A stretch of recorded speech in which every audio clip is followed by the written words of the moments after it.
Al final de la clase 4 les dejé algunas afirmaciones que ustedes tenían que indicar si eran correctas o no. La primera era que como hipótesis de cálculo se considera fluido compresible y tubería con deformaciones dentro de su comportamiento elástico. Eso es correcto. La ecuación dinámica es la ecuación de Navier-Stokes para escurrimiento unidimensional. Eso también es correcto. La ecuación dinámica contempla fuerzas de masa, fuerzas de superficie normales y los términos de inercia. Ahí en realidad nos está faltando otra fuerza más, que es la fuerza friccional. O sea que ahí esa no es correcta. La cuarta decía que la ecuación de continuidad en golpe de ariete surge de la formulación obtenida en hidráulica 1 para un tubo de corriente en régimen permanente y fluido compresible. Esa también es correcta. Y por último, en la ecuación de continuidad hay términos que miden la velocidad de formación del líquido y de la tubería. Esa, por supuesto, también es correcta, que fueron justamente los términos que desarrollamos para representar en función de la derivada total de la presión respecto al tiempo. Esas serían entonces las afirmaciones correctas. Ya estamos en condiciones de comenzar a resolver el sistema de ecuaciones de golpe de ariete y también en esta clase número 5 veremos el concepto de celeridad, que es un concepto importante como para entender los procesos de golpe de ariete. Vamos ahora sí entonces a los conceptos que desarrollaremos en esta clase número 5. Finalmente, el sistema de ecuaciones de golpe de ariete nos queda representado mediante estas dos expresiones. La primera, que corresponde a la ecuación de continuidad, y la segunda, que corresponde a la ecuación dinámica. Este sistema de ecuaciones, con lo que nosotros pretendemos es ver cómo varía la velocidad y la energía a lo largo del tiempo y el espacio en una tubería que está sometida al fenómeno de golpe de ariete. Este es un sistema de ecuaciones no lineales a derivadas parciales. ¿Qué significa? Bueno, en realidad tenemos términos de segundo orden, derivadas de segundo orden. Por ejemplo, tenemos que la velocidad por la variación de la velocidad respecto de s, término que tenemos acá, es de segundo orden. ¿Por qué? Porque la velocidad es una derivada de s, es la derivada de s respecto al tiempo, y eso está multiplicado por la derivada parcial de la velocidad respecto al tiempo. O sea que esta es una derivada de segundo orden. Pero no solamente eso, sino que cualquier derivada total, una derivada total, también es una derivada de segundo orden, porque la derivada total de p respecto al tiempo va a ser la derivada de p respecto a s por ds a dt más la derivada parcial de p respecto al tiempo. La solución del sistema mediante integración directa, o sea, integrar este sistema es imposible. Entonces sí, uno podría resolverlo mediante métodos numéricos de integración, es decir, discretizar las secciones de análisis y obtener resultados, tanto como para ver los distintos parámetros hidráulicos en el espacio y en el tiempo. Métodos posibles son el de, por ejemplo, diferencias finitas. Un método muy utilizado para resolver el golpe de ariete es el método de las características, que son distintos métodos para resolver nuestro sistema de ecuaciones. En la bibliografía que dejo al final de la última clase hay muchos trabajos que explican cómo resolver mediante estos métodos de integración distintos problemas de golpe de ariete. Pero por ahora excede bastante a lo que daremos desde el punto de vista conceptual para entender el golpe de ariete en las clases teóricas. En definitiva, el sistema de ecuaciones hallado lo que representa físicamente es un fenómeno caracterizado por ondas de presión, velocidad y deformaciones.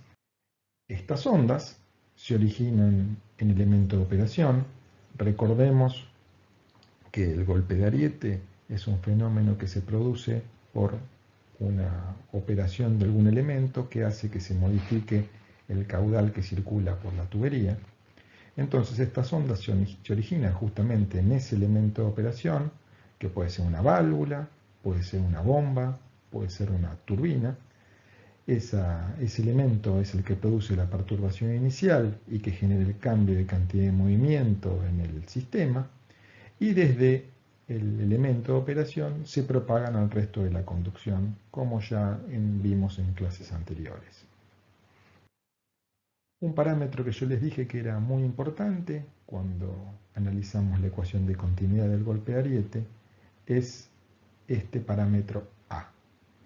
El factor A en las ecuaciones, en particular aparece en la ecuación de continuidad y que definimos como 1 sobre la raíz cuadrada de un término que depende de la masa específica del fluido, del coeficiente de compresibilidad del fluido, del módulo de elasticidad de la tubería y de las condiciones geométricas de la tubería. Es decir, que fíjense que este factor A depende de las propiedades físicas del fluido y de las propiedades físicas y de las características geométricas de la tubería.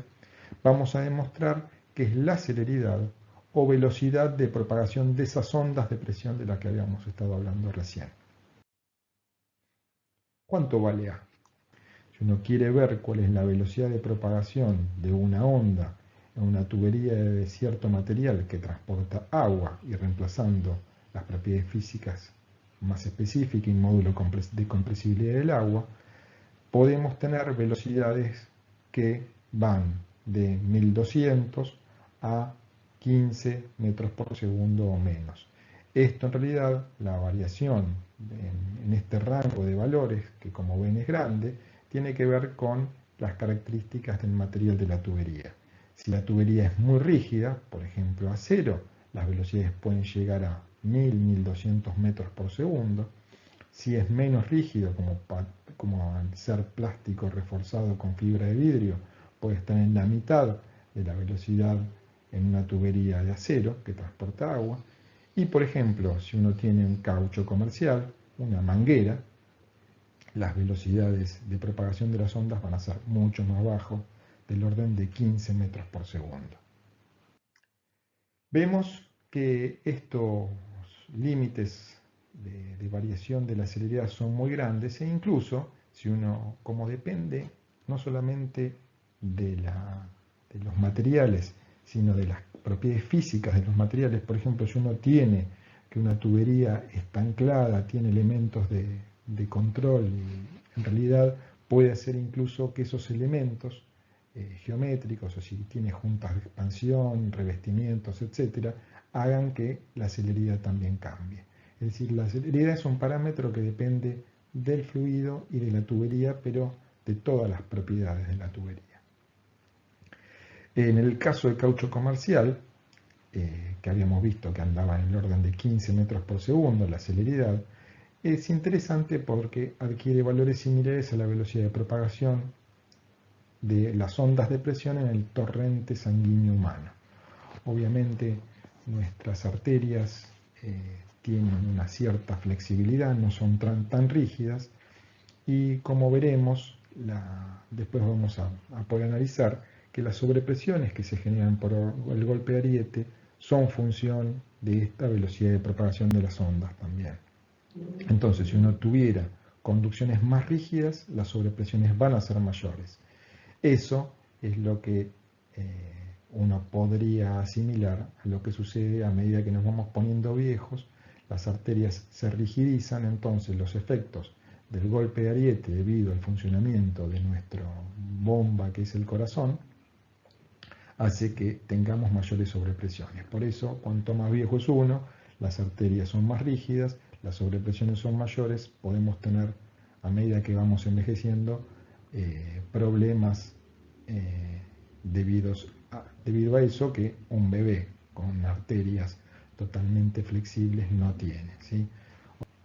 Finalizando ya esta clase y dando una introducción a la clase que viene, nosotros vimos que teníamos un sistema de ecuaciones que iba a ser dificultoso integrarlo, pero Allievi, a principio del siglo pasado, para ser más preciso, lo publicó en el año 1903, propuso una resolución de las ecuaciones de la teoría elástica de golpe de Ariete haciendo un par de simplificaciones.